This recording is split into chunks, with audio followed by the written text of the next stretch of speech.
Season 9, Episode 8. So many things to get through, but first I wanted to share with you a couple of ways that you can help support the site, help support the podcast. And that number one is to check out our advertisers that we have here. They provide us with enough sustenance to keep the show going, which is so awesome. So thank you to each and every one of them. But also, don't forget to check out our solid bronze, 100% bronze record weight available on parttimeaudiophile.com. There it is right in the navigation bar at the top called record weight. You click on that. It is gorgeous and it is a wonderful thing just to behold. Today's show is, let's see, what should we call it? Doubleheader, a twofer, double the pleasure, double the fun, a 2x2 if you're ordering at In-N-Out.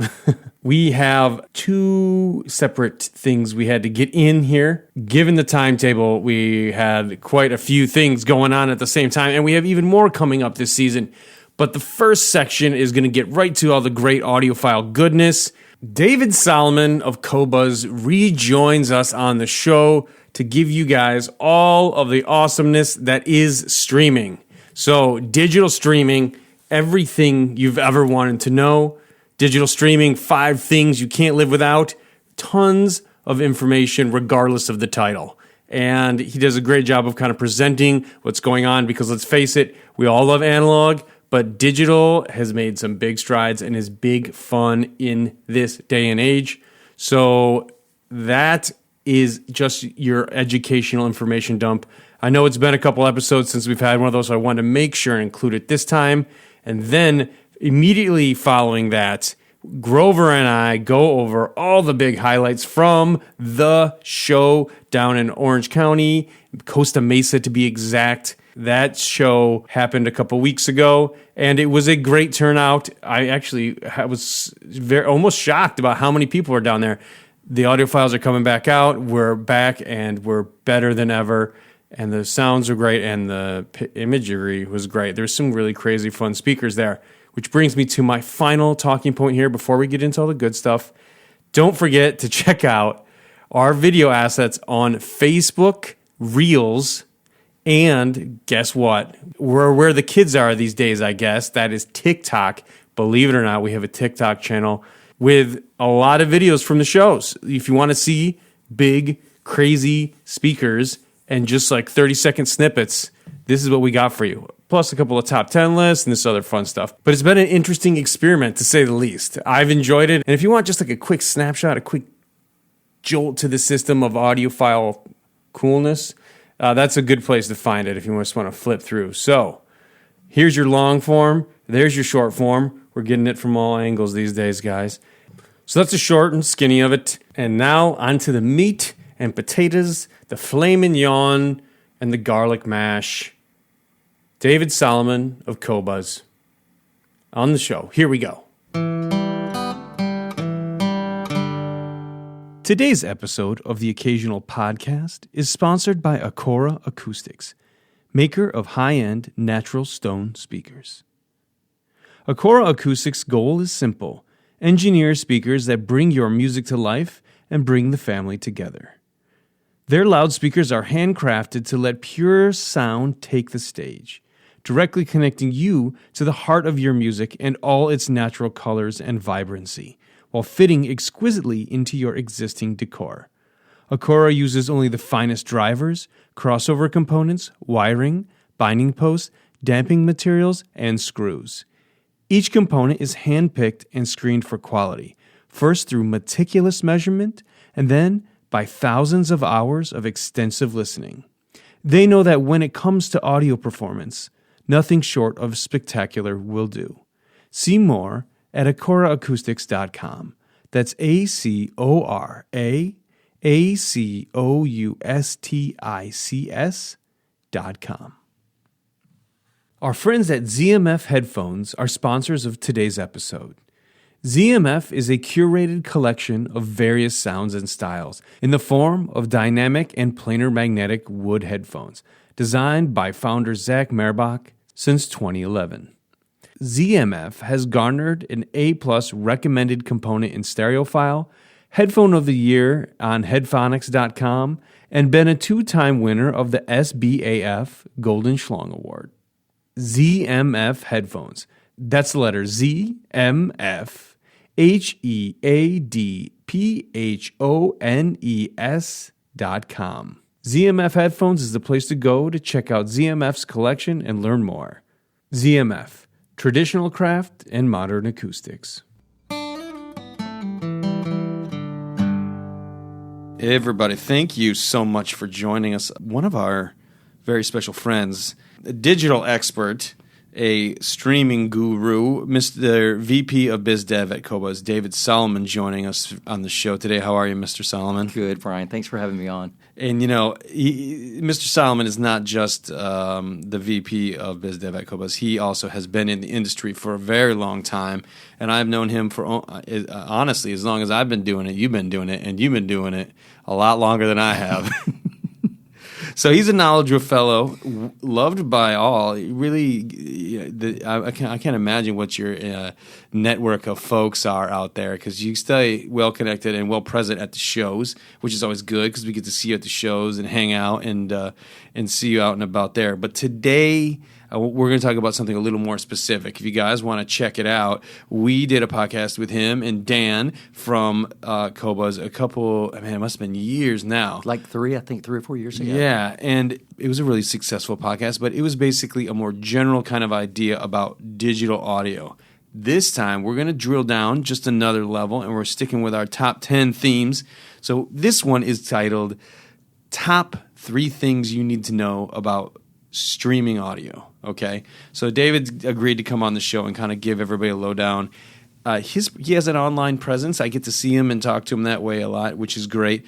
And he also has a chance to really work with, I think you could maybe speak to this a little bit more, directly with the people who use his product and kind of have some questions and field them and that kind of thing. So I asked him, what are a lot of the questions that people ask you about digital streaming, and hopefully you guys can kind of get some great learnings from that as well.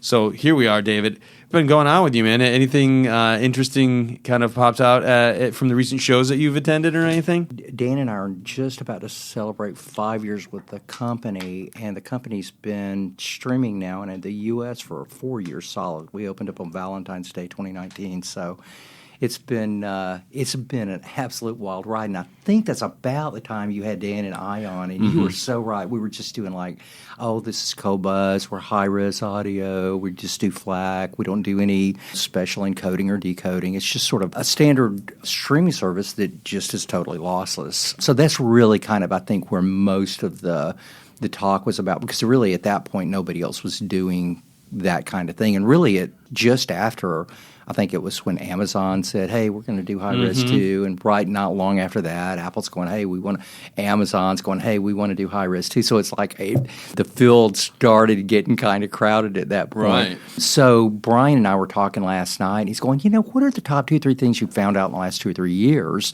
that we really didn't talk about when we did the overview? And I'm going, well, one of the biggest things, and I really didn't realize it was going to be quite as big of an issue but it is. So Qobuz is a totally bit-perfect system, and we want it to always be bit-perfect. So the good side of that is that your software really is going to sound exactly like the stuff that we've got. The bad side of that is your software is going to sound exactly like what we got, but because you have to have kind of the right connection to do it with. So we've had over the last few years several times that people would call us up and go, I'm not streaming correctly. Qobuz keeps cutting out. And we're going, well, it's not really Qobuz.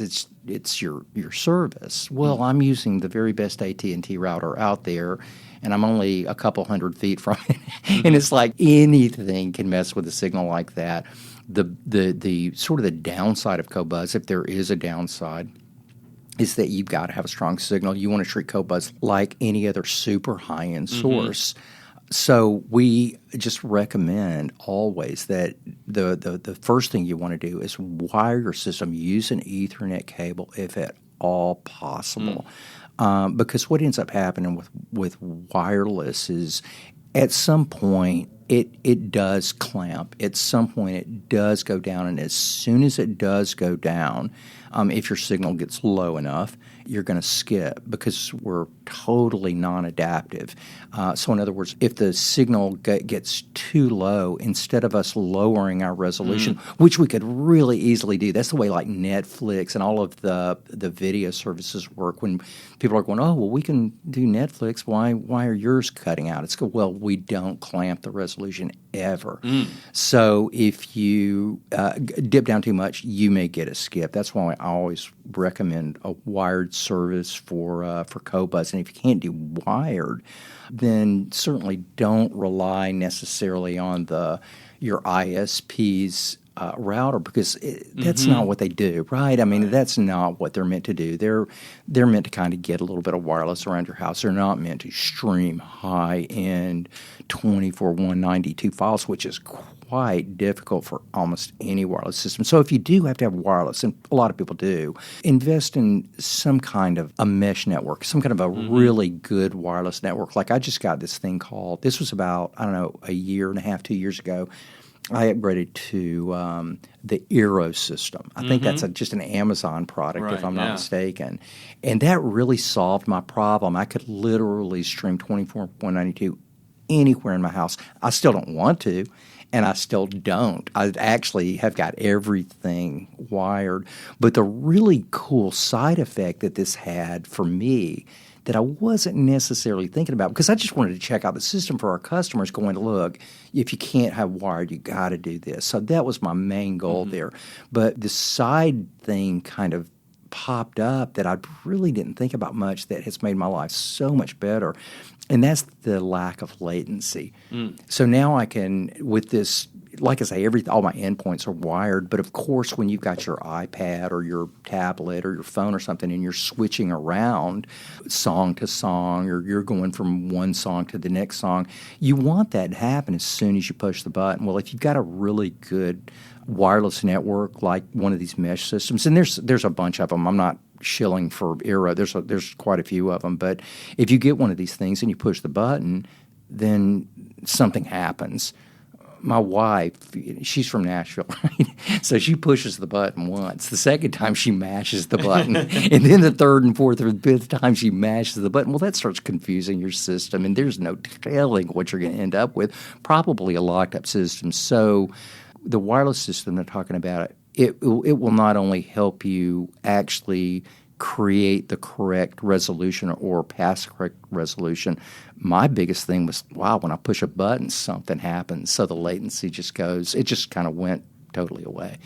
So that's kind of the tip one, is you want to have a good, strong signal if you're streaming high resolution, and if that resolution is not adaptive. If it's adaptive, then it'll go down from 24/96, say, to 1644. And even beyond that, sometimes these clamping systems can go all the way down to 320 kilobits per second, which is basically, like a normal service like a Spotify or something, way, way less than the 9,540 kilobits that are actually in the material.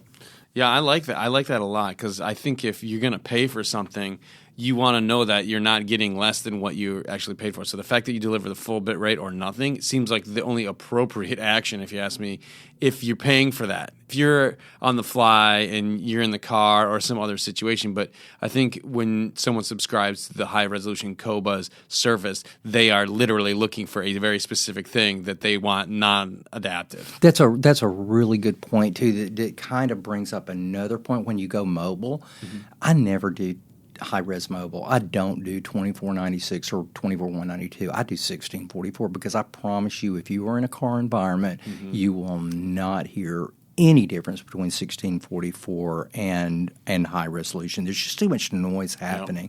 But 1644 gets pretty darn good. So there's a little setting inside of Qobuz, inside of the Qobuz app, that you can actually choose the resolution that you're being streamed to. And if it's terrible, let's say you're like in the mountains or something, but you still want to hear your music, you can take it all the way down to 320 if you want. That's a great point, Brian, because people get neurotic, right, in our industry. It's like, well, if it's not 2496, I don't want to listen to it anywhere. It's like, well, if you're in a really noisy environment, you're not going to pick up the benefits. And plus, it's easier to stream 1644 than it is a higher resolution. So if you're on just a standard wireless carrier, that makes it a lot less times you get interrupted. Yeah. Keep in mind, we existed at this CD quality level for years and years and years as audiophiles too, and they still make great CD players. I mean, I personally, and I hope I don't get ostracized for this, do hear a lot of difference occasionally in the high-res files. Maybe it's from high-res. I don't want to. Sometimes they just go back and remaster it really well, or they go back and pay more attention. I think that you can get by on an amazing CD player and a great CD with a good recording as well. I will say, that being said, on my house, when I do reviews, it's always at the maximum I can get because I want to give everything the best shot possible and not choke anything at any point. So that's just how I view it. But of course, to each his own. And if you're happy with CD or whatever quality that you can manage, you're going to have a good time. I will stand firmly and say, don't go too low on the MP3. It's garbage and I hate it. I totally agree. The only reason I would ever do it is if you're driving, let's just say in the mountains, and you just got like one bar. Yeah. And really, when I do that, I just download. I've got like 500 albums downloaded, and I still play them on full resolution. Well, the ironic thing is, for the podcast, if you guys don't know, that I am restricted by the servers, that I can't go very high. So I try to produce this for you guys as high as possible within the restraints that I'm given. But I had to make a choice, like how much we want to go. And I actually pay to have as big a resolution to send to you guys, so even our voices sound good. Because to me, if you go down, and some people do, it's just crispy. And I am a guy who was born and raised in the Napster era for a lot, when people were going down to 64, and I'd be sitting there in college and we'd be listening and they'd be like, it sounds good, right? And I'd be like, there's something wrong here. Kids would download these files and it was unlistenable to my ears. Totally get that. So I guess maybe that's part of my obsession too, with searching for the highest resolution. And Qobuz and others were the first out of the gate to kind of do this, and other people have kind of fell in line a lot of the way. I mean, you're right, Apple and Amazon. I'm not sure exactly how res the Amazon endpoints get, but they do have some type of service. But Qobuz and others were definitely the audiophile favorites coming out of the gate, and you guys still are, I think, in a way, that kind of deliver on the promise of high resolution. But before we jump into all the specifics of high resolution, is there anything else that kind of peaked in your mind about the general needs of digital streaming? Because there's a lot of products out there, and I think sometimes people get a little confused what is needed for streaming, because one of the elements that we talked about in the other podcasts, of course, is a digital DAC, right? But we're lucky enough in audiophile land that we have separate components and all-in-one components, and there's a lot of choices. What are the typical components that you would suggest on one side that say, this is what we do that gives the best quality, try this out? And then what do you have on the other side that you suggest that gives you the simplest answer?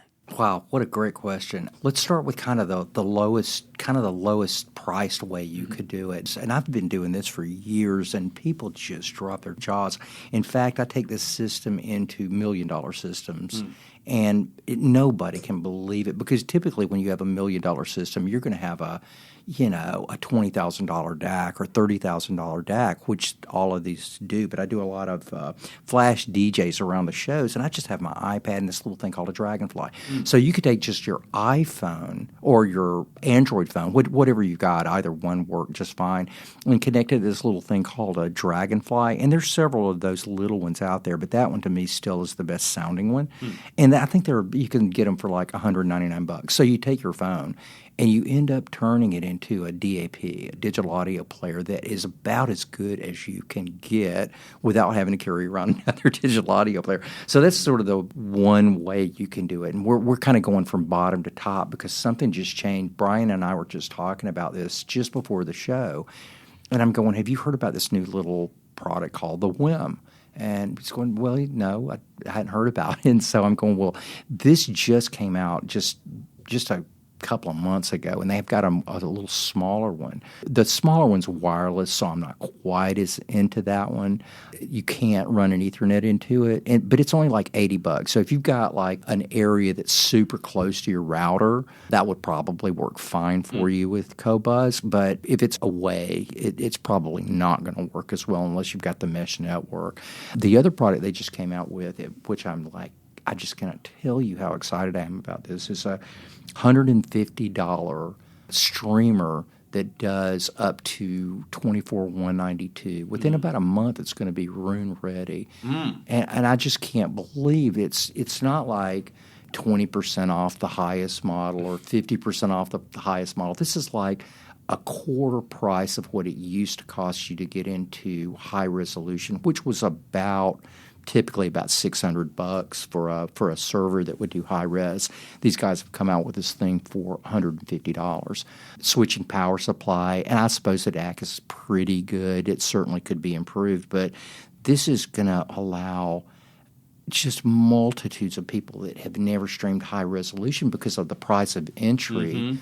Now it's like at $150 or at $80, almost anybody can get into high res. I look for this maybe to be one of our best years due to this product and products like this that are coming out that it's going, we're not just for the elite. We want music lovers to be in Qobuz and to be able to read our editorials because, we do a whole lot of stuff that's just focused on music. You won't find us doing anything that's not focused on music. So I'm excited that this is going to bring a whole new level of customer to us that up until now have only experienced MP3. I think that's going to just change their lives. That's really cool, yeah, because I know there's a market where companies like Topping and Shit Audio make these $99 to $200 price point products, but I know at least for Shit Audio, they have said flat out they're not doing a streamer. Right. But now you're talking about a proposition where you can have separates upgradable, right? There's an advantage to you if you want to upgrade your path later.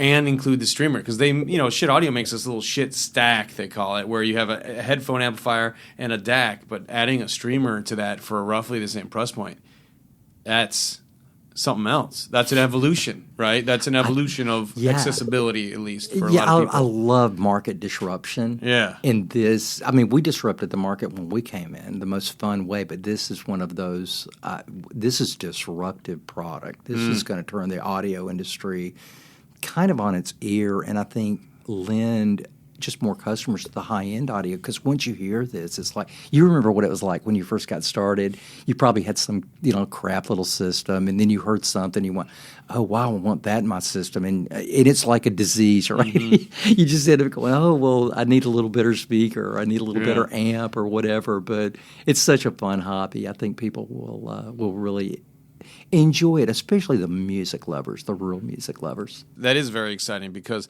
I do think that companies like Shit Audio and Topping and those ones that revolve around the $99 price point or even a little bit more, they opened it up. It opens up the tenets of high-end audio into a more smaller, compact space, for one, because those things tend to be physically smaller, but also the idea of upgrading your system and separates and what that could mean to you or how your journey, your path changes over time. And I think that's been a very exciting time because I think you might agree, ultimately the very high end of the hobby is inhabited by gentle folk that might not, be refreshed as fast as we want, which I think is some of the problem. And to get a doorway to get more people in the hobby might just be a blessing to the market, if nothing else. I think so. I really do. You really need products to feed the market from a younger generation. It used to be car stereo, remember? It's like, the kids would come in at like 16, 17 years old, and some of them ended up putting, $10,000, $15,000, $20,000 worth of hi-fi in their car. Those guys were just naturally the next high-end guys, but where's that coming from now? It's like, you just get stuck on MP3 and you just don't ever know there's a difference because nobody ever turned you onto it. Well, I got news for you. There's a whole nother world out there for music lovers that bring out parts of music that you just simply do not hear in lower resolution formats. I agree. I don't want to diverge too much from our topic here, but you bring up an interesting point about how the lull in the high end or at least in my mind, coincided coincidentally with a lot of the impact of MP3.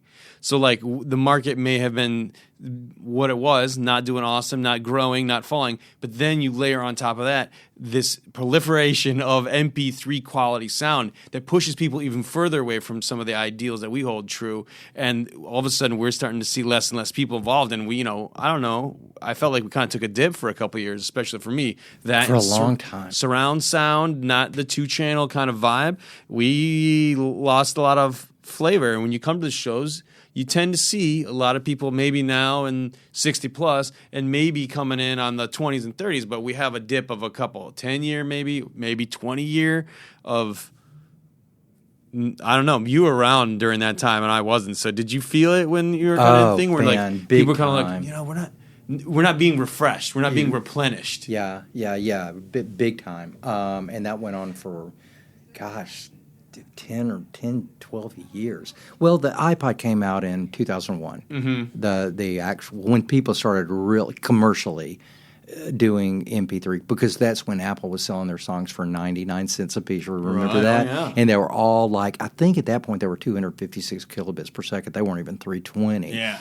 And so you buy a whole album for $12, $15 that you're getting like a tenth of the information you should really be getting, but people were buying those things like nobody's business.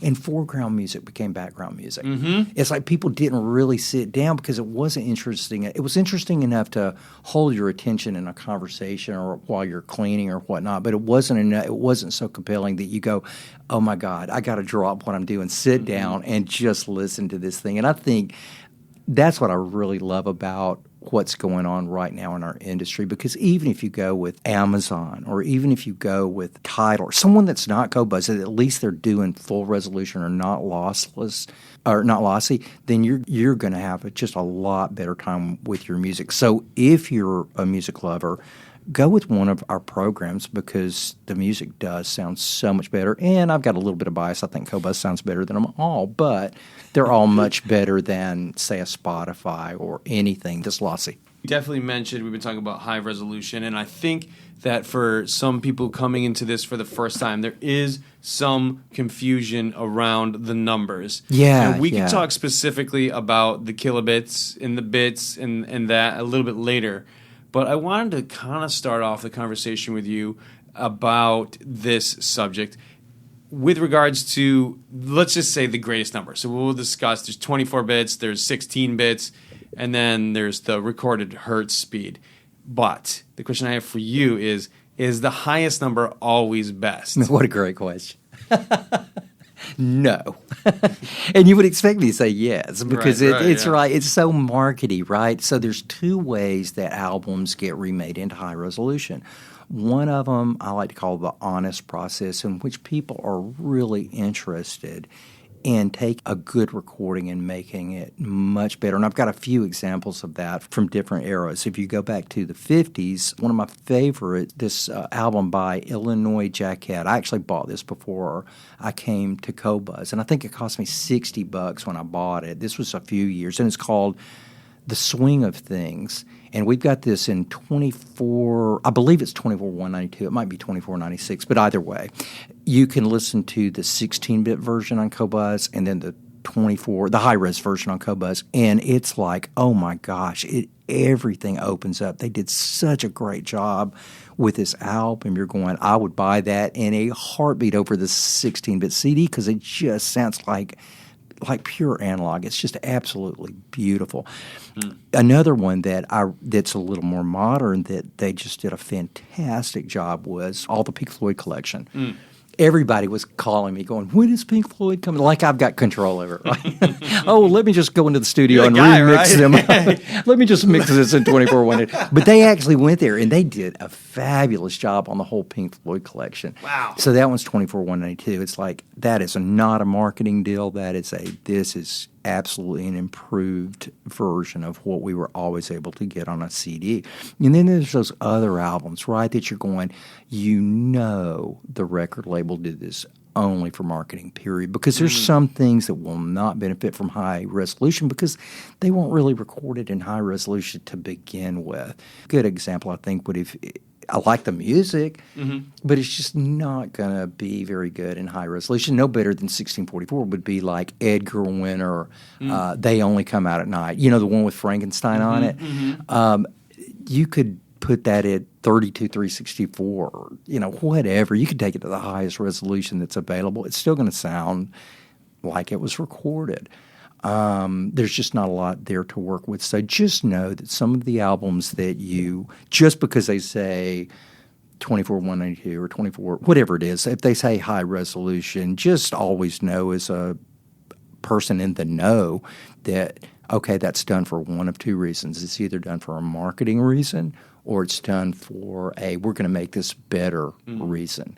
The Beatles did a really nice job, I thought. Giles Martin did a fantastic job on the Beatles stuff. But it was never really that great recorded. But he was able to make some improvements that I appreciated. But just know that the number isn't what's important. What's important is the engineering and the expertise that's going behind the recording and the intent that's behind the recording. I'm sure that all the execs want it to sound better if it possibly could, but if it didn't, they're still going to put it out in 24,192 because they're record execs. It's like this should be no big surprise, right? It's like they're in it for themselves, and we hope we get a whole bunch of good musicians to play on our label. I think that's a really good point because I've said on this podcast many times, the going back doesn't necessarily mean it's going to be better. However, if someone cares, like you say, the intent matters. If someone does, the odds are, if you roll the dice, it could be worse, probably not, but it could be better, right? So there's odds are if the intent. But I love how you elaborated on that point a little bit, saying, hey, if it's marketing, probably not. If it's just for the love of bringing out some more sonic quality, a high-res remaster or just a new burn, if they pay attention to the detail in the process. It's not just resolution, it's every step, what DAC, what they chose. It's about caring is what you're saying. It's like if you care about the sound quality or if your main concern is something else, like you said, marketing or whatever reason they might have for doing it, obviously money, sales is always how things operate. But even that being said, it's like if you really want to pay attention to the detail as you go, and this goes for vinyl too, right? The vinyl remasters they make. You are rolling dice in hopefully your favor that it is going to be good. It's going to be, better than what you heard. And I think I did want to bring in an example that has kind of been a hot button topic because there's a MoFi record called Abraxas by Santana, right? Oh, yeah. Yeah, I know. And it's been a really hot button topic among some of the other things that they've been going through these days. But one of the things I thought was so interesting when I got a copy of the CD remake that they did. So I got it on CD, SACD actually, and it was the MoFi version. And even on the digital front, I just played that back-to-back AB with whatever was available online at the time, and there was a definite difference. And it was way, way better. Yeah. So for that particular album at that particular time, I tell you, there's a few from that era.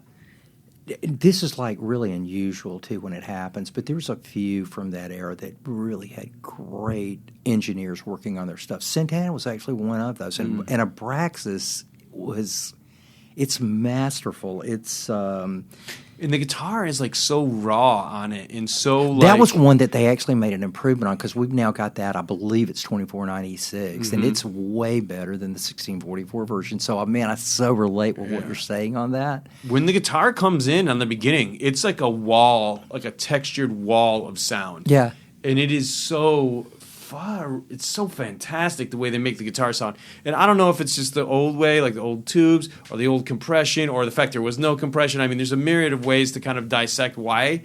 But the proof is in the pudding, Yeah. just on like simple guitar tone. And it's distorted, but it's distorting beautifully in that album. Yeah, the way it was supposed to be distorted. But the stuff that's not distorted, with like his voice. Yeah, it's all clear, yeah. It's all just like super, super open. And what I really like about the Abraxas recording, much like the Pink Floyd recording, you pick that one up and you automatically pick up like 10 feet of depth. For nothing else, if nothing else happened, you will notice like the instruments go much, much further back into the soundstage, and it starts just sounding a little more real. By the way, none of this stuff is night and day differences. Once you get to digital, you start dealing with 730 to 930 differences. I do hear people that, oh, well, this DAC or that DAC, it blew it away. It was, so much better. Well, how much better? Night and day? Well, no, not night and day, but, there was a difference there that I could appreciate. And that's where you are with digital these days. It's getting so good that, even some pretty modest gear these days sound. You were just mentioning the T.H.E audio. That stuff is like so inexpensive, but it sounds fantastic. Well, now that kind of a company, these DAC companies that have been making these just fantastic advances in lowering the price point, not lowering the quality, now they'll be able to have a front end that's kind of as inexpensive as the back end. Because if you think about it, before the $99 DAC, well, that had to go on a $600, $700, $800 player. Right now, it can exactly go. Right, yeah. Now it can go on a $150 player, and you've got or a $80 player if you're doing it wireless, and that's really what starts making the difference is the analog output, the way it's formatted, the D to A converter. Obviously, in a $150 player, you're not going to be getting the best power supply and the best D to A converter. You're going to be getting something that works, but they do give you digital out on this so that you can take advantage of companies like AudioQuest or T.H.E, or there's a myriad of really good DACs out these days. Well, that's really cool. Does it have analog outputs and a digital output? Mm-hmm. That's a thing. Yeah, it's not. It doesn't have USB because USB it's fairly expensive to do it right. It's got a coax and an optical, and what I found so far is the optical actually sounds the best. As is quite often the case. I think if you can do it without kinking it, that's the thing. Gotta be careful. Yes. It's a little bit more of a precious connection, I True. think. Temperamental, maybe, but if you can nail it down right and make sure that you're not bending it too much or banging it up, it can be really, really good. Absolutely. From my experience, I think that when people talk about what digital input or output to use, I haven't seen from my experience a series of experiments or ABs that say, oh, one is always the better. I will say it depends on the product. Sometimes I get a product in and the coax will sound better. Sometimes it's optical. But again, if you're talking about minute differences, we're talking about teeny tiny things. So there is one connection that's my favorite, only because there's a comparator there, which is USB. Yeah, that's yeah. a two-way connection, right? There's always something that's being compared to what's going out. So that theoretically should sound better than, say, just a coax or a optical. But again, we are not talking, oh, it's a night and day difference. It's like you connect either one of these cables, it might be, oh, I'm pretty sure I can hear a little bit of a difference there. It might be enough to go for it. It might not. But don't be looking for night and day differences on this stuff because it just won't happen. Yeah. So, which is good because it's all pretty good. It's basically what. And I think the reason it's worth mentioning is that for years, USB got a pretty bad rap as it was coming up in the market. Yeah. Say they were all There's some bad USBs. And there was. Oh, there still is. Yeah. There is still. Yeah. But when you talk about it as a connection as a whole, there's opportunity to do it perfect. Yeah, I agree. And I think a lot of the reason it got so much slack was that it was hard to program and execute accurately and every time. And there's a lot more that goes into it. They got to do some programming. They got to get the hardware right. And they had most of that stuff settled when it came to optical and coaxial connections. There was more kinks to work out in the mix, but they got them, or you can get it done, and you can have probably better, most is superior if you do right. I think there's no limits to it anymore, right? It's not limited by anything other than what you can do. As most DACs are asynchronous these days, so That usually takes out the rough edges that they're going to have with USB. But when you were using USB without asynchronous, it's like, okay, I would just as soon use coax or optical, and a lot of times I would prefer it. Yeah. So it really kind of depends on your DAC. And here's a good rule of thumb. But what great point Brian just made is like, oh, well, sometimes the coax sounds better, sometimes the USB sounds better, sometimes the optical. So how do you know? Hey, call the manufacturer because they will know, depending on what DAC you've got. Hey, what's my best connection? And most all these guys are there to to help you out. They've all got customer service. So that would be if I were buying a new DAC and I really didn't know, I would just call the company, go, hey, what do you recommend? Because these guys will tell you. So yeah, we kind of talked about high resolution from the streamer to the DAC, but when people think about high resolution streaming, what is kind of the capability, which I think a lot of people might be interested in knowing, for Bluetooth? Is Bluetooth high res? Well, if you read the Bluetooth white paper, you would walk away, unless you are dissecting every sentence, you will walk away and you will go, well, Bluetooth can do 2496. Well, it might very well be able to do 2496 in some weird compressed way that they do it. They may be compressing 2496 or 24192 into a 320 kilobit per second hole, which you really that's where it gets to be a little iffy to me. It's where it gets to be a kind of a marketing thing to me, and I just don't like marketing that leaves you with an impression of something's not doing. Having said that, I will say that over the last decade, really 5 years, the last 5 years, I'll listen to Bluetooth. I have no problem listening to Bluetooth. I do it all the time on the plane. I got a new pair of those Bowers & Wilkins PX8s. It's fantastic. It's a loud environment anyway, and it sounds pretty darn good. It sounds a whole lot better than it did, say, a decade ago. And I expect it to continue to get better. But it's not high resolution. There's no way you can get into a 320 kilobit hose pipe. You're not getting 9,500 kilobits worth of information in a 320 kilobit hose pipe. It just doesn't happen. It's too much information. So the one thing I can say is Bluetooth has done an excellent job of just making better sounding product, and the manufacturers have capitalized on that. But the marketing, know what you're getting with marketing, and quite frankly, Apple AirPlay is the same. Not the same in that it's much higher resolution than Bluetooth, but Apple AirPlay resamples everything that goes to it to 1648. So if you've got let's say a 1644. If I've got a 1644 resolution, I want to hear it back in 1644. I don't want to hear it back in any other. Don't double it. Don't do, 32, whatever. Don't double it. Don't do anything to it. Just leave it alone because it's going to sound the best the way it is. 44 and 48, the math just doesn't work. If you're doing a 1644 CD, it's going to be 1648. If you're doing a 24192, it's going to be 1648. If you're doing a MP3, it's going to be 1648. I mean, they literally resample everything to 1648. So just know what you're getting.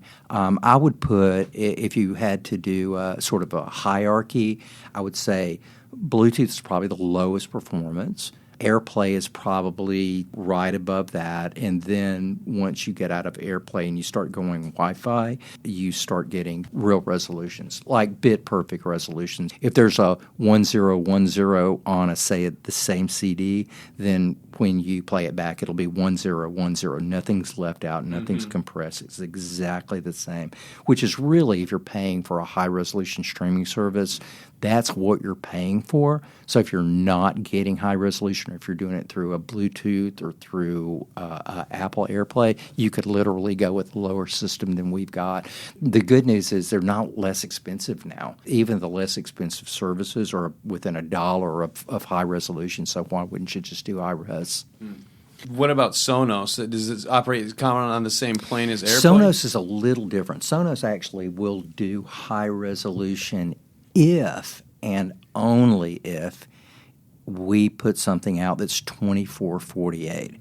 So they can bit perfect resolve 2448. However, if it's 2496, you would think that it would go just to 2448, right? But it doesn't. It truncates it all the way down to 1644. So no matter what else you're playing that's high resolution, everything gets played back at 1644 through Sonos, except that one frequency, 2448. For some reason, that's the one they chose to play full resolution. And we do have quite a bit of 2448 stuff on Qobuz, but it's not really high resolution. The first high resolution player up until this Weem I was telling you about was really the Blue Sound Node. Blue Sound, yeah. Yeah, which that's a great little piece for. I think that's going for $600-700, something like that. Prior to a few weeks ago, that was about the entry level to get into high resolution. Now it's $80. Yeah, that's cool.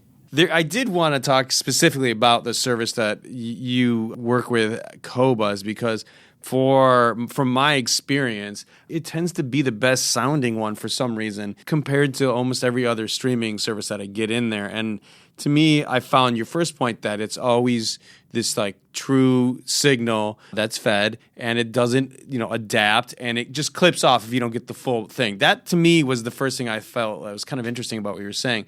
But I'm just wondering, while I got you across the table here from me, is there anything else that you guys kind of do that it might influence the sound? Why I might be hearing some subtle differences that I honestly prefer quite often than the other streams? Yeah, I mean, honestly, I don't even know what the other streams are doing, but there is an absolute difference. And if you want to know where the absolute difference, Brian and I were just talking about this. This is where you can hear the absolute difference every single time. And you don't even need to have a trained ear to do this. You just need to know what to listen for. Everything acoustically has an edge. Everything acoustically has a top edge. Like my voice right now has got there's a top-end edge off of it, and it's really important that top-end edge gets reproduced with everything. If you listen to a piano, make a chord on a piano, you hear the full notes, but it's that last amount of top-end detail that every piano's got. Everything's got an edge. For some reason, the other services don't create that edge, and it's a natural edge, and it's an edge that if you don't have, something doesn't sound right. It's just not quite – it just doesn't hit your ears right because your ears – you are dealing with millions and millions of calculations between your ear and your brain every time you hear something. And when something isn't right, it's really, really easy to detect it. You might not know why, but you just know there's something that's not quite right there. The simple answer is listen for the edge of everything, a guitar, a piano, a voice. I'm not saying that it's edgy. I'm just saying that there is always a natural edge to everything that we hear on a fundamental basis above bass levels, like say from 500 hertz and above, you're going to get an edge. Even with stuff like a cello with the bow running across the string, there's an edge that's produced in Qobuz that honestly I have no idea why it's not produced in the other services, because here's what we do with our music when we get it at Qobuz. Nothing. We ingest it at full bit, exactly bit perfect, and we stream it exactly bit perfect. We just don't do anything to it, and I think that's actually the trick. You just don't do anything to the signal. If it's lossless when they send it to you, just don't mess with it.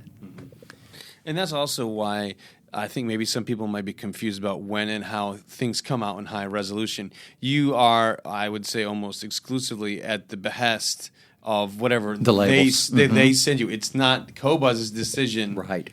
They're passing along whatever they get, so they don't. I'm assuming. No, that's exactly right. You don't control the resolutions. No. We I mean, we get that's a good question. A lot of people go, "Oh, well, you upsample your stuff." Heck, no. Upsampling does not work. We want to keep the math. We never take a 1644 and make it a 2448 or 2496. It's like we get that stuff from the labels and we never touch it. That's one of the golden rules at Qobuz. We don't even have the ability to touch it. That's how much we don't touch it. We just ingest it. And every now and then we'll get an MP3. Like the record label will send us an album in MP3, and we have to call them up and go, hey, this is supposed to be 1644. That's crazy. But we check this stuff out, so we know. So, yeah, it's really cool. Or sometimes if it gets past us, maybe a customer calls us up and going, this doesn't sound quite right. And we'll, oh, wow, that's the 320 version.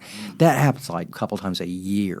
Wow. But it's really neat that our guys care enough to make sure that stuff gets off the service and we have the right thing loaded up.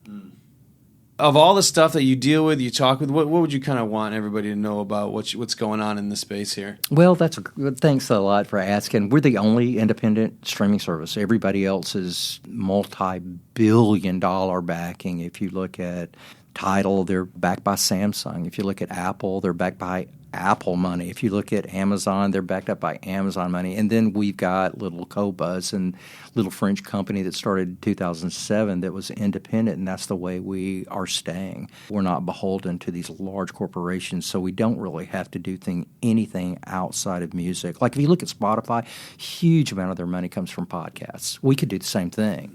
But it doesn't have anything to do with music, so why would we do that? We would rather write a magazine, which our magazine just became available. So just know that we're a very much of a group of people who are just music lovers, and I think we're the only ones. Everybody else is in it for other reasons. We're not. We're in it for the music, and I'm super, super proud to represent a company that has those kind of laurels. Cool. David Solomon, thank you so much for coming on, man. I appreciate it. Thanks, Brian.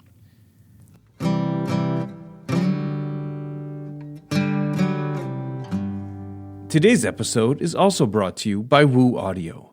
The Woo Audio WA-23 Luna headphone amplifier is engineered to deliver an impressive sound experience with an ingenious design that is not the typical audio gear black box. The amplifier is an all-tube, pure analog circuit, operating in Class A mode for a powerful, balanced sound, outstanding stereo separation, and a wide bandwidth across all frequencies, so you hear every note in the recording. No matter what music you enjoy, WA-23 Luna delivers Woo Audio's commitment to a natural sound that is non-fatiguing for all-day listening. Learn more at wooaudio.com. That's WOOAUDIO.com, where better sound begins. Today's episode is also sponsored by T.H.E Audio. T.H.E Audio designs and builds audio components in California and Texas. Based in Valencia and Corpus Christi, their wide line of amps, DACs, and audio accessories fit any budget, starting at $49. For a full rundown of all their products, visit T.H.E..com or stop by their retail store in Old Newhall, just north of Los Angeles. That's SCHIIT.com.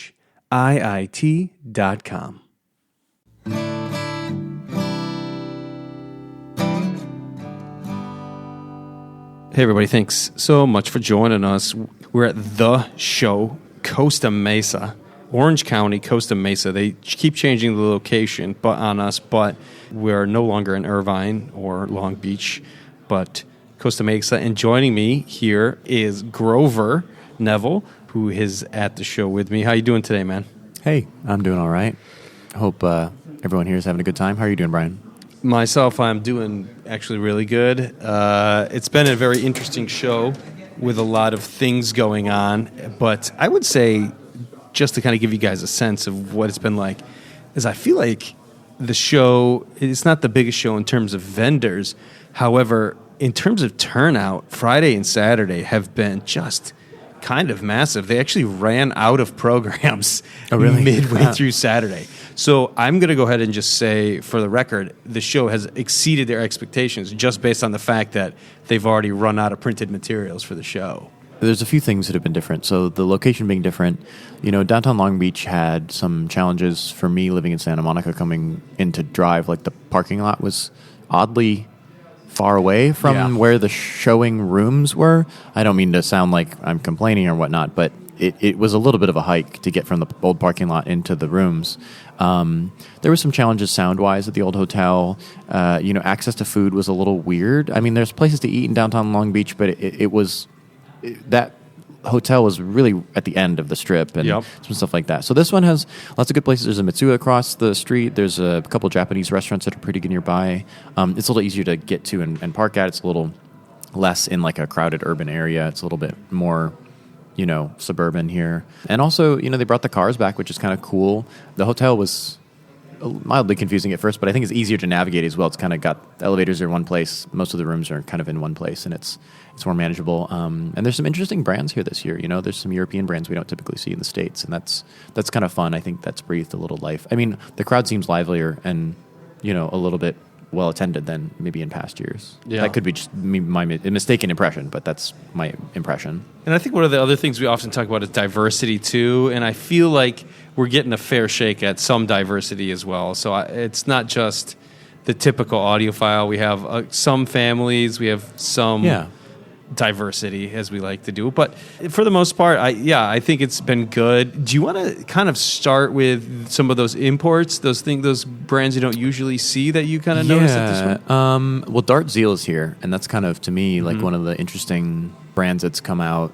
They don't show much in North America, to my understanding. I know Michael Fremer has a pair of them, and from what I understand, they're very, very lovely sounding amplifiers. But they're here, and that's cool. And the designer Hervé is actually here as well. There was a lot. Triangle Art is always here, not European, but he brought some cool stuff. I think he's been here in years past, though. Wolfanlange is here. They're a German brand that does. They're like single driver full ranges with AMT tweeters on top, and they brought some interesting tube amps. Let's see. There was a new table that the Gary Leeds from Westminster apparently had helped design that was from Germany. Yeah, Von Gaylord is here. Although, is Von Gaylord an Asian brand, or is that European? I'm not sure. I think they're from somewhere in Asia. Von or German, but I think they might be from Asia. That room actually sounded pretty good. I will start. Let me say with this one from the UK, Audio Note. Yep, they did the thing again where they tuck in their speakers to the corner. But when I was in there this time, they were playing some like heavy disco tech, I'm going to say straight up, the bass blew my mind for the size of that speaker. And I'm like, they always put them in the corner. The whole setup thing with them is kind of weird or just different in my opinion. And this thing was crushing it. So they towed him in immensely again, but the bass and the control, I was like, oh my God, this two-way. And again, they make all the components from the speakers all the way down through the source. So very cool. Yeah, there's, I think the sound in the rooms this year is better. So some of the other brands, Lin obviously is here. Lin has a big room, and that's kind of a big deal because I feel like Lin, you don't see so much Lin in the States these days. And they're making an interesting debut with the Climax, which is I don't know. I like that name. That's amusing. But yeah, the Lin Climax, and it's actually a very cool piece. It does a ton of different things, and they were very like upfront about being like, this system is basically a Lin LP12, I think it was, and the output from the table is digital, so the table plugs into a DAC essentially in the Climax, and the Climax is like a preamp DAC, digital phono. It does a bunch of things. Then it also has digital outputs. And it outputs to the speakers, and the new speakers they have, which are like solid, they're like milled out of solid aluminum or something like that.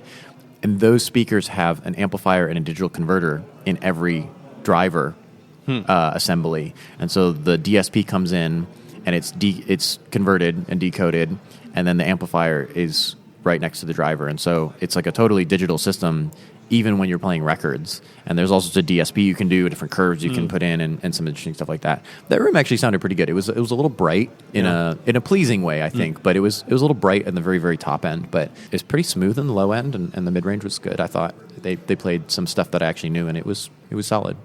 It's interesting you say that, because I feel like if someone is to err, it's usually on the side of brightness.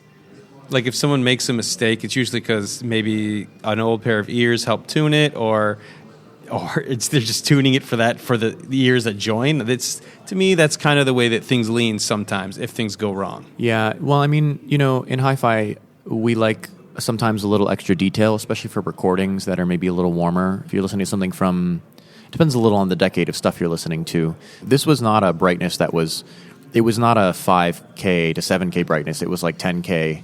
It was real high. Oh, okay. So it was very, very high, and it was just a little extra kind of, it's going to give you a perception of extra detail and sort of sparkle up there. But it wasn't like harsh at like 6K or anything like that. Yeah. So it was a real high brightness. I didn't hear too many rooms that were like ear-shatteringly bright this year, which was actually a nice change. I would say the sins I generally heard in the rooms this year were sins of omission, like something maybe not being as informative. But I was actually very impressed. Even in the towers up in the hotel rooms, which were decently sized, the sound was better than it has been in past years, in my experience at least. That was your experience too. Yeah, but no, I think things sounded damn good for most of the rooms that I went in. I felt like there were maybe a couple where the word thin, maybe a little thin, but not like a terrible thing. And the thing is, I always hear a couple ones where I say, "Oh man, that's thin," or "Whoa, that treble's harsh," but that's a small minority in this group, and it's not always that way. Is what I'm saying. It's like you give me whoa, and here we are at this show, and I'm like most of the stuff sounds pretty damn good. So I've been excited about that. I did almost have an eardrum shattered in the SVS room. They do home theater demos, and they had the SPL's pumping there, but it was a good loud sound, and if you like that like teeth rattling kind of thing. They don't a lot shy of low away. end, yeah. And that's what they're kind of known for that because they usually place them far away from everybody else. They do. They're always at the end of the hallway, so it's like a premeditated thing. And it works though. It works. Yeah. I thought the Prana room sounded pretty good. Steve usually has good shows, but this show he played some stuff that was really, really good sounding, very dynamic. And I was quite impressed. I think he's got a new speaker he's showing. That was quite good. The Von Gaylord room did sound pretty good, actually. Whatever they were playing in there was not super familiar material, so it's always a little hard to tell with that. But what I heard in there sounded good. The Okora room sounded pretty solid this year. Usually Val gets good sound at shows. Yeah. I think he's showing with Boulder and the new VRC flagship. That room was solid. The new Orender integrated amp with the Estelon speakers. That room was all right. Nice. Sometimes those Estelons, they're very inefficient and they're very low impedance. So they can be a little murder on an amplifier. But that room was nice. Did you get a chance to go into the upscale audio? They had a Tannoy in one room and then a pair of Klipschs in the other. So I saw the Klipschorns, and they had the big Pathos amp. Yes. The huge one. In the middle, That's Big thing. I didn't really get the room with the Klipschorns was so crowded that I couldn't get in there, but I did see them. And Pathos is, it's very smooth and warm. I'm sure that's probably actually not a half bad combo. The Tannoy with the Prima Luna was I only listened very briefly because again that room was also very crowded, but it seemed like it had pretty good dynamics. It was very punchy. I like that. It was kind of cute because they were both like appealing to two kind of cult followings in two rooms, like the Tannoys in one room and the Klipsch in the other. And it's like you're really thinking, well, man, there's fans of both of these brands big time, and we got them right stacked up next to each other. So. Yeah. I will also say the Tannoys with the Prima Luna didn't sound as retro as I was expecting. There was low end, and the top end was actually decently extended. It was not like a super old school sounding system with like mega wobbly frequency response or like super gooey and undamped. It was actually more modern sounding than I expected it to be. That's cool. I got a chance to go into the Focal name room. They always have like a big presence at almost every show. I think they had like almost 2 rooms set up again, showing their 200 series, new classic amplifier whole series. And they always have their Utopia, some version of the Utopia in one room, I think, attached to the premium stuff, and then something a little more like consumer friendly the other. So they know their markets too, right? Where they have 2 different rooms, one super high end and one is like more attainable for a lot of the folks.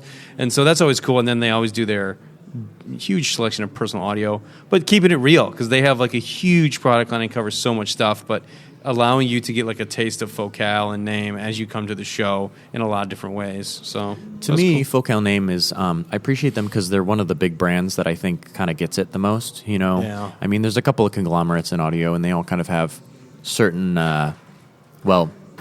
anyone who's in a big company situation like that, there's a certain level of bureaucracy. It just can't be avoided.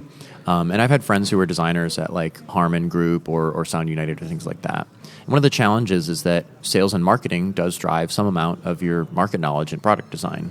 There's a business reason for that, but it does sometimes mean that the designers don't always get to flex their chops in a way that they would like and experiment. And I feel like Focal Name lets their designers experiment with some stuff, and they're audiophile. I get the sense that they're audiophiles and they love it and they enjoy it, and they make products that are, whether or not they're to your taste. I think we can all agree that's like, when Focal says this is a $5,000 speaker or this is a $5,000 name integrated, you listen to it and you look at the functionality and you look at the design from an industrial design standpoint. It's like, yeah, it's good looking gear. It sounds pretty good, and the price points are more or less reasonable, and they serve really affordable, attainable price points, and then also very, very sort of aspirational price points. And they do it all like really well, and that's hard to do. It's hard to do affordable and expensive and midline, and to do good looks, good sound, good marketing, good support, because it's also when you buy from a large company, right? Like the dealer network, the repair network, the support, the communication, the customer service, you get a certain level, and that all has to be paid for too. So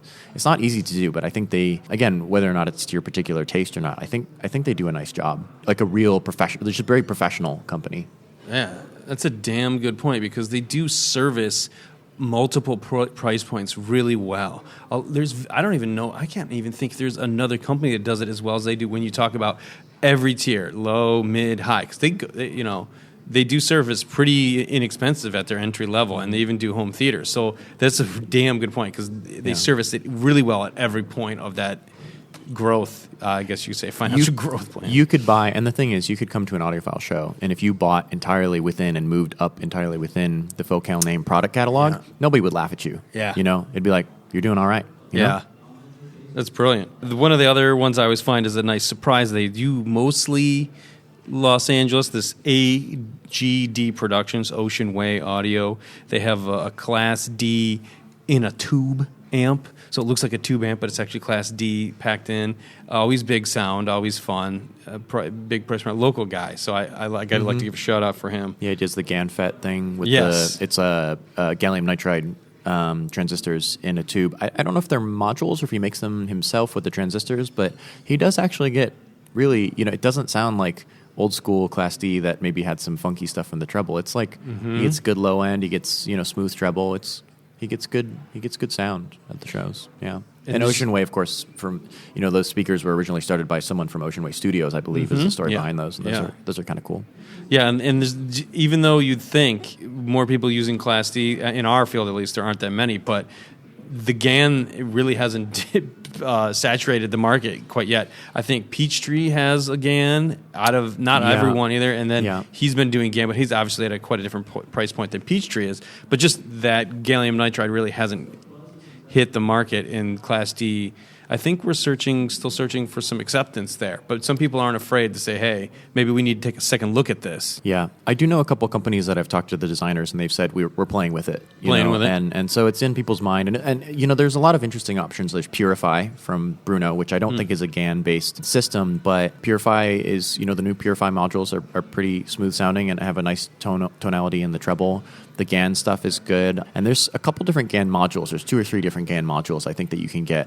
But there's still some of the engineering chops you need to have. Like some of them are not as simple as just dropping in a module. Yeah. There's some other stuff that they require, so that can be a little tricky. But yeah, it's interesting technology. It's actually not penetrated the wider electronics market a ton yet either. Like in the consumer realm, I know there's some computer power supplies for like high-end desktop gaming computers and some things like that, but chargers. Like the power supplies Anchor for like has computers. A bunch of GaN branding on their stuff. Yeah, so but it's not like super. You're not seeing GaN yet in like phones and phone chargers and laptops and stuff like that so much yet. So it's still taking some time to penetrate into the market, I think. Did you get a chance to swing into the shit audio room? I did. They had the little home theater demo going on with did they have a surround processor or an EQ or what? I didn't. So Syn is their new surround sound processor. Okay. It's kind of just takes 2 channels and mixes it. Now, I think the interesting bit about it is that it actually allows you to dial in some of the surround settings. And I got a chance to sit down in there and listen to the things. And the effect is very interesting because one of the things I've always griped about is with surround sound, I can never seem like I get a laser-focused center image from the voices, which is what I thought you always wanted from TV, right? So he's been toying with that, and there's some width and some subtraction and additive things from the left and right channel to make that center image. But I feel like it did a really exceptional job. And like surround sound is not my thing, so I can't say that I can hold it up against every other surround sound system out there, especially when there's so many channels. The variance is insane. But I do think that what I heard sounded good, and it was really fun. And it's like if you want to tinker with your surround sound in a way that's probably a little bit nicer than some of those like presets that you see in a lot of surround sound amplifiers, it can be a cool toy. And it's especially going to be helpful if you only have 2 channels and you want to do some more speakers. So I think there's they're looking at some gaming applications and so forth for that. Yeah, it's all analog, actually. I'm remembering seeing a little bit about that. Yeah, it's like an analog surround matrixer device, which is kind of cool. The sound in there was one thing I will say. The home theater realm is interesting because sometimes with all the DSP and processing that goes on, it can tend to lose some of that kind of audiophile, smoothness and purity that we value. And that room didn't sound, hyper digital in that way that sometimes like, inexpensive HDMI receivers can. So that was cool. It's kind of, I think it's fun that they're experimenting with different stuff at reasonable price points that kind of pushes the envelope. One of the things coming from pro audio that's always like a little psychological challenge is like, all right, you've spent up to what your budget is, but like there's no more like sort of fun little accessories that you can use to tweak, as much. I mean, some people are really into like footers or stuff like that, but like there's nothing quite as sexy as getting a new component, right? Yeah. And in pro audio, you can buy it. You're like, oh, I bought this it's like a weird little synthesizer chorus effect from like a Juno 6 or something. And it's only like $500 or whatever, but I can have fun with it and it's useful and it adds something to my system even though it's not expensive. So I appreciate that they're coming out with little sort of aperitif, amuse-bouche, little toys, right? That are kind of amusing. So I like that. That's cool. If you're a guitarist, too, you can just spend endless money on pedals, because they just happen to usually run like 100 to maybe 500 max for an individual one, and there's classic ones, and as a guitarist, you can just be like, what does it sound like here? Change its place in the chain. What does it sound like here? And people do two pedals into each other that do the same thing. So it's just like endless tweaking, you're saying. And I like that idea. That's like, hey, at least you get a little bit of that fun. Yeah. Well, getting new gear is fun, right? And playing around with it is fun. And sometimes, like, okay, you have your volume control, line stage or whatever. You have your amplifier, you have your source, whether it's a DAC or phono. It's like, okay, they're kind of static. They don't really, there's not that much to tweak. So adding other things that can take you to new places and giving a designer or an engineer freedom to experiment with new circuitry, I think that's cool. I think that's the kind of thing that gives us unexpected and wonderful surprises. And another example of that, going back to the Lin, is the Climax, which is a really interesting piece of hardware and does all this kind of unique and unusual DSP that you don't typically see. Weiss has done something like that with the 502. Lots of they have like a vinyl. It's basically pro audio plugins in a hi-fi DAC preamp, which I think is, again, whether you like it or not, I think it's cool. Like, can we apply these things? Do they sound interesting? Are they fun to play with? Yeah, I feel like Lin is one of those companies that also likes to play on the borders of audiophile stuff. Like, they try things that aren't exactly what you consider mainstream multi-box solutions. They kind of mess around and be like, hey, like Apple used to do when they said, I think we know better than you do. So we're going to try this thing and hopefully you like it. But if you don't, then maybe we'll just try something else. Yeah. No, Lin, and Lin was really interesting. They were one of the first ones actually to have an online digital download store. And their digital download store was available really early. It was like almost the same era as like when iTunes first came out. It might have even been a little earlier. They had like a website where you could get digital downloads. Like, they've been doing interesting stuff and been very forward thinking about it for a long time. Again, whether or not you like the result is kind of, it's personal taste, but I thought their room sounded pretty good and actually had some of the old Lin digital recordings that were on offer like 10 years ago. They were pretty good sounding. I'm not super intimately familiar with Lin, but some of the stuff they works, and I appreciate them taking the risk and trying to push into new ideas. Yeah, the other thing that reminded me of was the name streaming channel. So they have like not a downloadable channel, but just like a radio channel that you can get on their streaming service through their the streamers they make. And I was like, dude, this music sounds so freaking good. Not that it was exactly my taste, but everything that they like curated and put through from end to end, right? So they're working on with the labels and the production all the way to not the speakers, but through their source chain at least. And you hear it and you're like, there's no errors. There's not like an incorrect thing. I was like, dude, this is kind of surprisingly good. So if you have one of their amps and you haven't checked it out, I would suggest actually checking out their radio stations. And there are a few, and they have them in like really high resolution. So. Yeah. I had just started playing with those last year when I had one of the Unity products. And they do a good job of curating it. You can breathe new life into a system that you've had for a long time just by discovering new recordings. And there are some fantastic modern recordings out there in a variety of genres. But yeah, the name folks do a really nice job. Can you give us a Grover reco that would be crazy and off the beaten path right now? Oh, sure, yeah.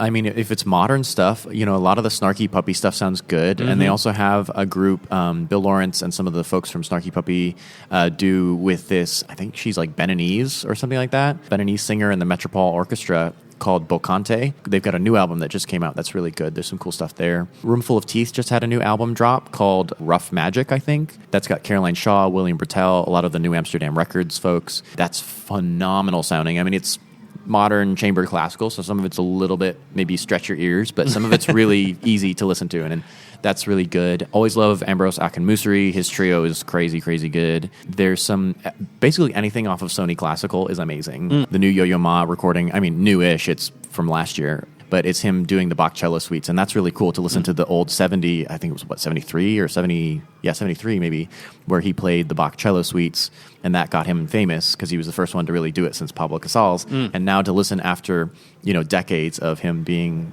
learning, right, and hear how he plays them now, and to hear the difference between the two recordings. Very interesting. There's this Il Pomo d'Oro, I've been listening to. They have these Francesco Corti harpsichord concertos by Bach, and they're unbelievable. They have so much I love the end. Harpsichord. That's a great instrument. They have so much low end, and like they're really rich, and just the imaging is amazing. They're just super, super good sounding recordings. I've been listening to a lot of classical lately, but those are a few things that have been popping And the up. last time I think you and I sat down to listen to some music, you played a single on the in-between kind of project from the lead singer of Paramore called, her name is Hayley Williams. She did a little solo project in between the last two Paramore albums. I'd say a little more electronic skew to it. Almost like a Fiona Apple or Billie Eilish done by Hayley Williams. That was Petals for Armor. That's a great album. Yeah. Yeah, and, super cool. And you played it in the house, and I heard it, and my wife heard it, and we were like, that's a damn good, just an interesting out there. It's not as mainstream as the rest of her rock or whatever pop rock that stuff is. Just just a really interesting, I think, expression for her in a weird way. So that was cool. And a great sounding album, too. Great dynamics and really clean recording and well mastered. So. And I don't know if I'll get lynched for this, but I do think that maybe not the latest, but the Billie Eilish album that was mastered by her brother Phineas, the big one that hit last year. Well, not this last one, but the one that made her. Yeah. I've said this before, but I don't know. I think the production, Phineas's production specifically, it's very clean. It's good. Yeah, it's real clean. It's made almost all in the box or in the computer, as they say, but. It comes out real clean. Yeah, there's not a lot of fuss and muss about it. One of the things about his production style that's kind of cool is that a lot of producers these days who are doing everything in the box, sometimes when you use virtual instruments, everything can sound a little fuzzy. Like it's just not as precise or crystal clear. The top end isn't quite the same as a something going, like signal going to a microphone. Yeah. Now, the signal going to a microphone is often much rougher and needs a lot more shaping, but they do a lot to fill in where the synthesizers don't have that kind of sort of pure crystalline or at least just sparkly, more textured top end. So they fill in with a lot of that, her whispering into the microphone or the noises or the things they record, their field recordings and stuff. They fill in that top end, and it's a good sound because they've got that dark, low, kind of low and slow style of production in the box, but a lot of their recorded sounds are very high, like little finger snaps and kind of almost ASMR-y type sounds. Yes. and it's a great combo. It's a great combo. They fill in the top end without, it's not super melodic in the top end, but it's very audiophile music. And that's the kind of music too that like you can slam it and have it be huge in the low end and have it be super loud and it still sounds really good because there's lots of texture to everything and it's kind of a sparse arrangement and it's cleverly put together. Yeah, it's so funny you say. One, you said the field recordings, because I have read they were out there in the field, doing recordings in the real world and adding that stuff in as texture and and clicks and pops. And there's a couple of stories you can Google online to hear that. Absolutely, the way she speaks, and not just that, but other parts, ASMR, really mic'd super close. Super close. Which is a lot of the technique that they use for Diana Krall, too. Yeah. If you listen to Diana Krall, it's mic'd super close, and that's a style. And it, even though it's maybe a little bit, again, off-center from Diana Krall and that, this music was made in a similar way.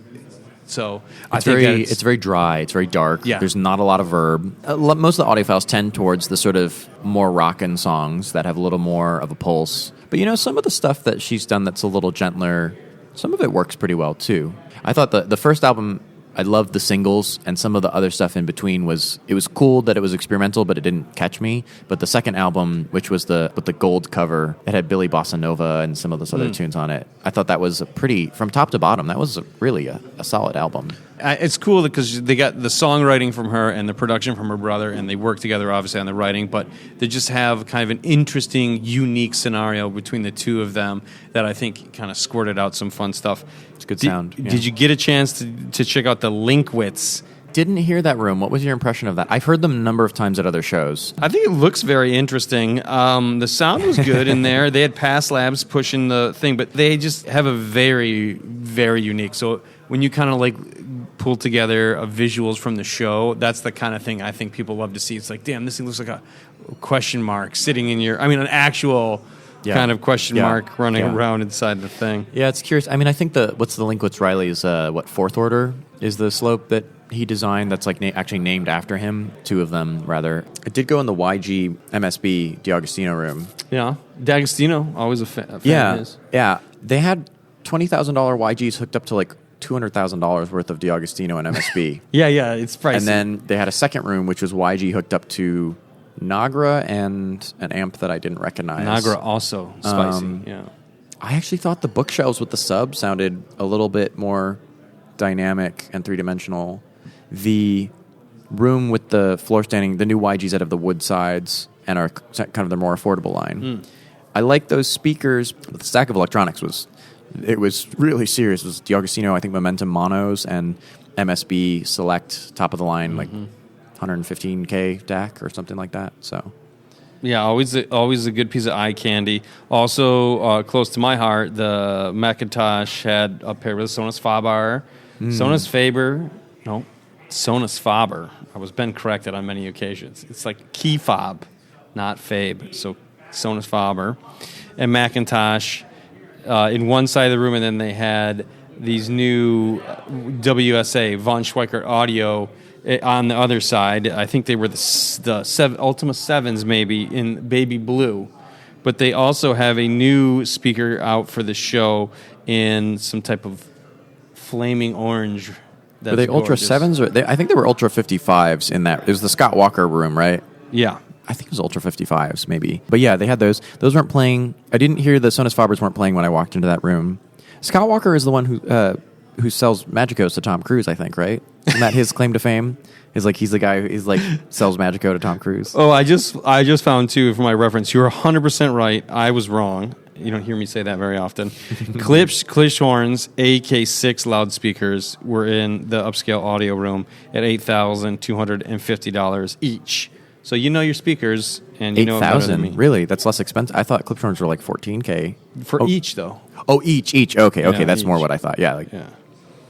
And prices keep going up. The stuff that Nova 3s, for instance, that I own, when I got them, I think they were $13,500, and now they're $15,000. So, sorry guys, but stuff keeps going up. So the funny thing about that is that if you're a small manufacturer, or even large manufacturers, but especially if you're a smaller manufacturer, it's very hard to be insulated from economic changes with regards to supply chain things. Sometimes prices go up and stuff sells more.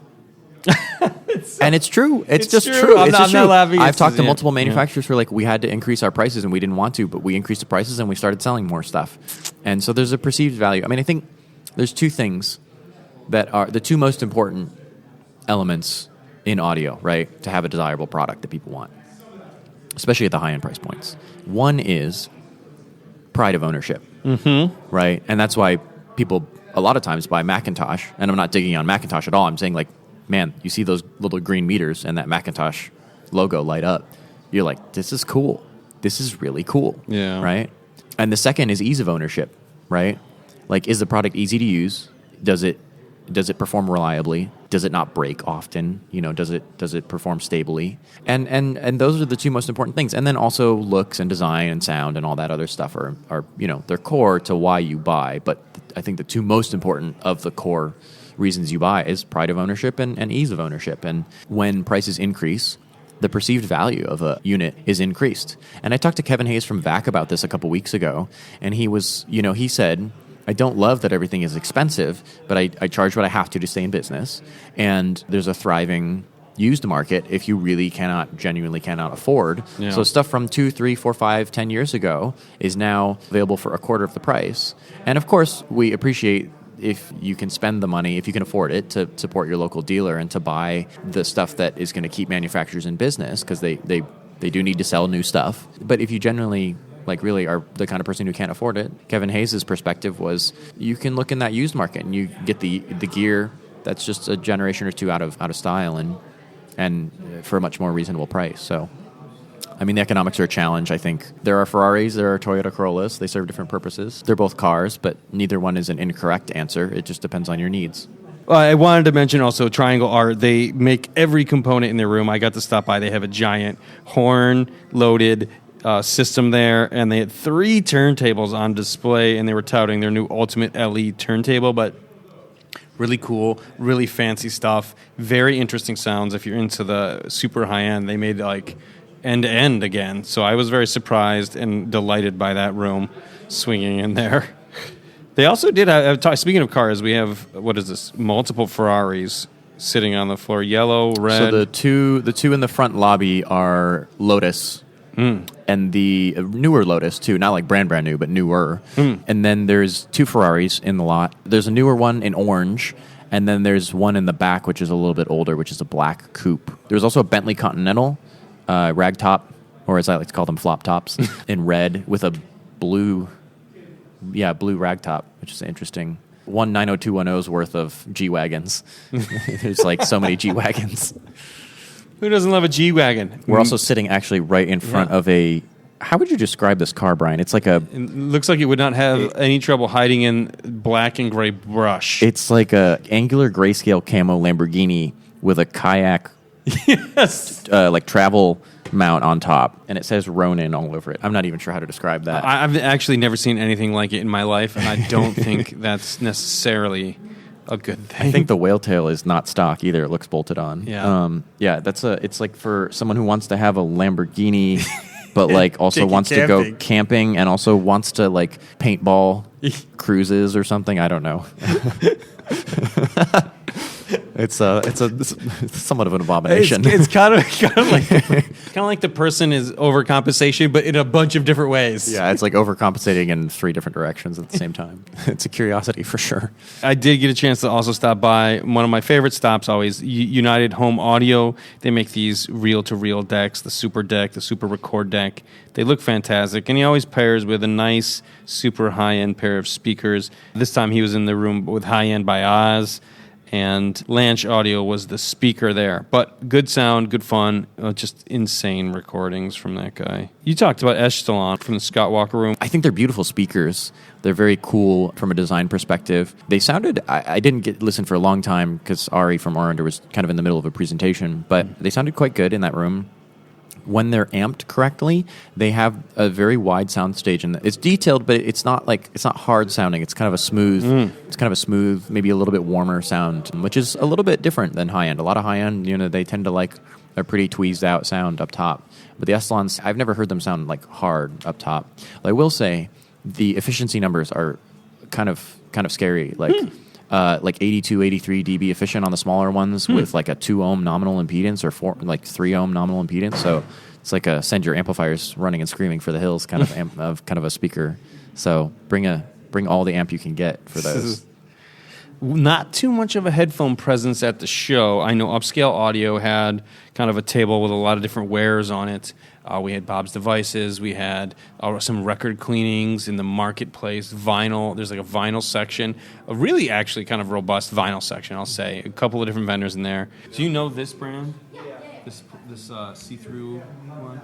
Oh, yeah. That's imported by the guy, Victor from VK, who also imports Sun Valley, which is a subsidiary of Toyota Corporation. I believe either the nephew or son of Toyota-san, like Mr. Toyota, is kind of into audio or classic retro Japanese audio.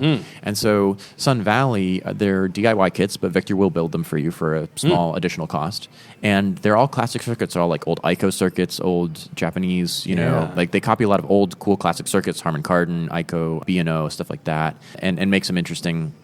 Like I think the Elakit stuff is related, and they have Hashimoto transformers, so you can get like cool silver wound Japanese iron and stuff like that, and that's pretty cool. And they're really reasonable prices. Like they don't have too much stuff that's over like $800 or $1,200. So it's a very affordable way to get into some interesting kind of sort of retro circuits and start to find out. Like if you're into Dynaco ST70s and you want to kind of take a step further, on a pretty modest budget, Victor is a very friendly guy, and he'll build them for you or send you the DIY kit, which is a fun experience. He makes those speakers. They kind of look a little bit like a Star Wars, like Hoth, giant satellite and they're made out of the clear. Is it acrylic or something like that? It's definitely a plastic of sorts. Yeah, it's some kind of some kind of like acrylic or plastic. And they have the big satellite dishes, and I think I heard him say one time that the whole setup for that whole thing was with the drivers and everything included and built was like $10,000 or somewhere around there. That's interesting. So they're interesting. He's never told me really what the name of them are. They're kind of a custom thing that he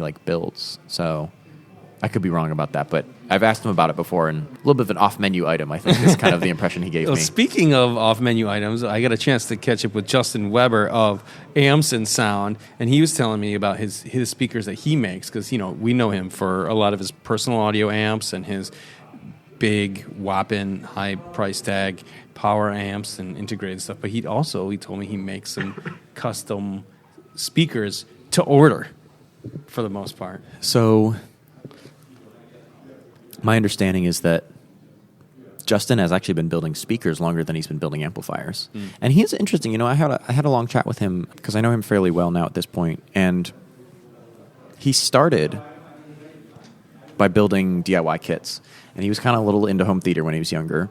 But he's owned Magnapans and very Pass and he's owned all this very mainstream stuff. So he's actually pretty well versed and knowledgeable about mainstream audio stuff. And he's been building speakers, Altec copies, Klipsch copies, kind of retro horn, speakers of the late 50s, 60s, and early 70s, with a special focus on elliptical horns and Korn Scala builds and stuff like that. And apparently he's actually quite well known in that community, and they actually seek him out, and he does really high-end, $20K plus custom builds of Altecs and Klipsch products. And he also built some old Altec, late 20s, early 30s, I don't know if they're 8014 or some multi-cell horn Altecs, and those are pretty cool. So yeah, he's actually well known in that community for doing, like you said, they're an off-menu item because he's not trying to be a speaker manufacturer that's competing with sort of, modern audiophile hi-fi speaker manufacturers, but he does some cool builds. Maybe if you ask him pretty please with sugar on top. He'll do it for you. He might do it for you. Yep. I wanted to give a shout out to one of the rooms, Audiophile Zone. I got to hang out in for a little bit. Very nice man running the room there. He's also talking about a new media server called The Perfect Bit. And there's a lot of names out there for these kind of quirky things we do, but I kind of like The Perfect Bit. The Perfect Bit hasn't been taken yet. Well, now it is. And it's a media server. It's coming out, and he was talking about that. But he had a really cool partnership going with ATC there, and they have their cool, I think I talked about this many times, but the 3-inch soft dome mid-range, which kind of makes them a little bit different, but they make the audiophile range, they make the production, or, the studio range as well. So there's a bunch of fun stuff. They kind of know what they're doing.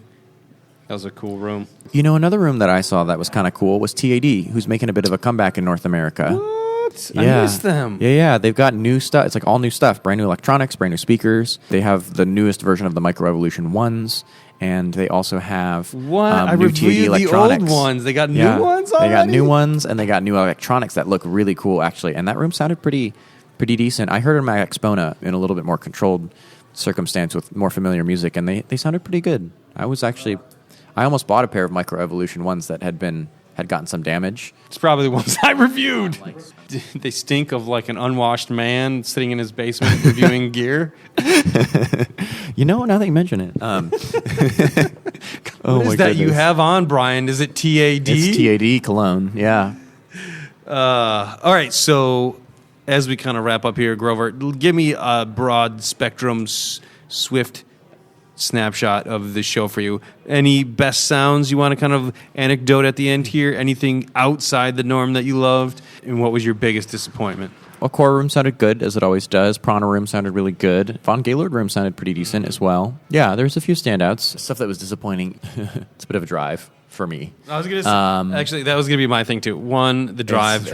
I took the e-car down here, and the e-car is not designed for long stretches. I had to stop and get charged, and it was kind of in the middle of the madness of LA, and there was a battle, like a literal battle for a charger there. And this is the first time I've ever had to experience this. I normally just charge up at home, but I was like, guys, I can't believe this madness. And then it was like a 3-hour drive, guys, on Friday. So LA traffic is no joke. And I know everybody from other cities just like, rolling their eyes. I can hear it. But Yeah, we live in LA proper, and this is like not LA proper, right? Which is fine. There's a lot of people probably in Orange County who are more likely to come to this than people in LA.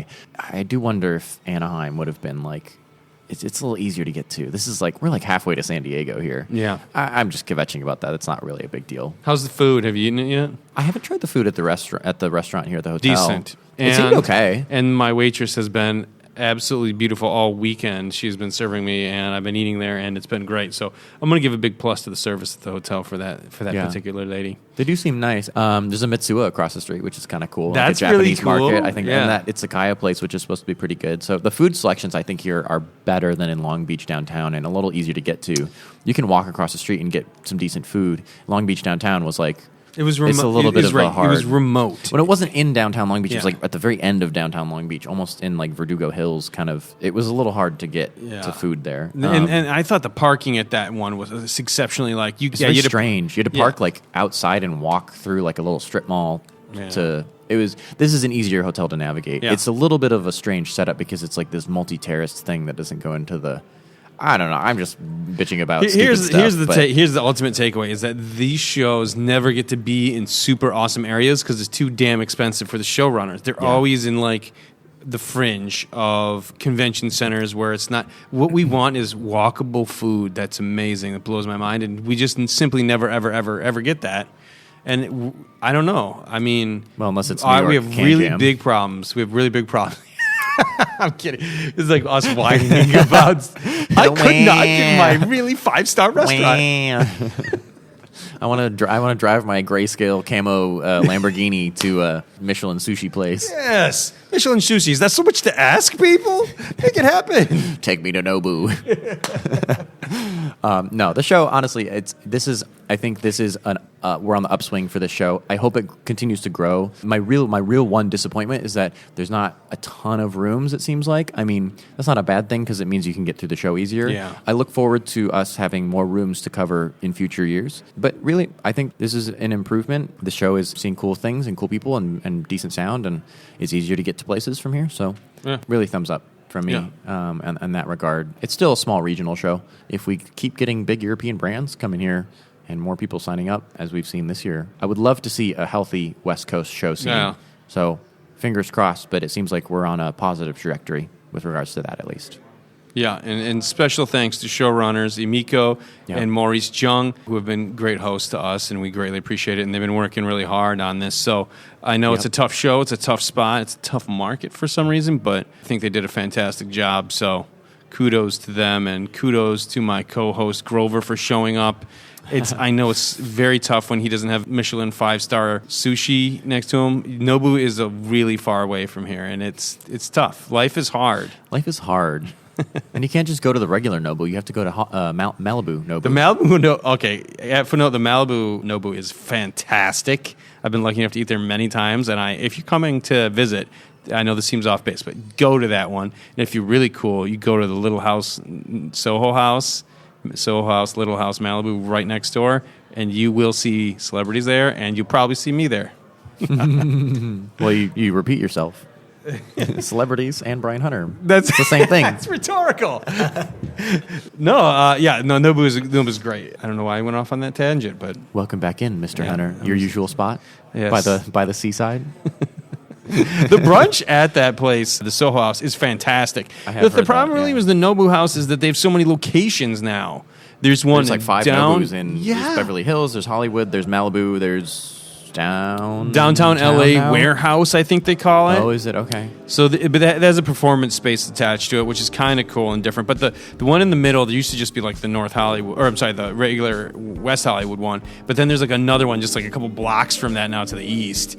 That's like a retro. But they always tout their art collection, and I'm like, art's fine, but you don't have to tell me. I'm not gonna visit a place because you have expensive art on the walls, but Only if it's an art gallery. yeah, right, not a restaurant. Yeah. Not all the same, though. Like the Katsuya in Hollywood, the original one, it's decent. But the Katsuya at LA Live, it's not the same. Yeah, it's not the same.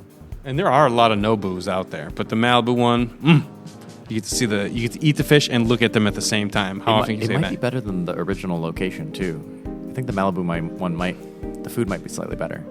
I don't know. By the way, whatever you do when you go there, don't order that taco expecting to fill your stomach. Have you had it? No. Okay, Is it tiny? It's literally a joke. It's a $10 to $12 taco, and this is LA, man. I thought it was going to be like a burrito. It comes out, it's about 3 inches to 2 inches long, and you could eat easily 7 to 8 of them. My guest at the time was like, "You ordered the taco?" But yeah, it's good. It comes, that's all I ordered. It was so good. I never go to Nobu if I'm the one paying. Yeah. No. So that's the secret, folks. Hey, and Grover, thanks again for joining us. It's been good to see you at the shows, and Thanks for hopefully having we'll me, get to Brian. catch up with you next time. Yeah, it's awesome.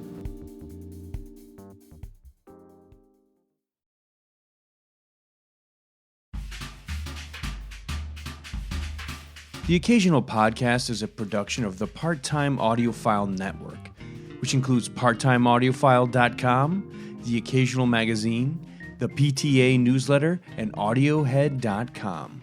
You can stay in touch with us on Twitter, Facebook, Instagram, and YouTube.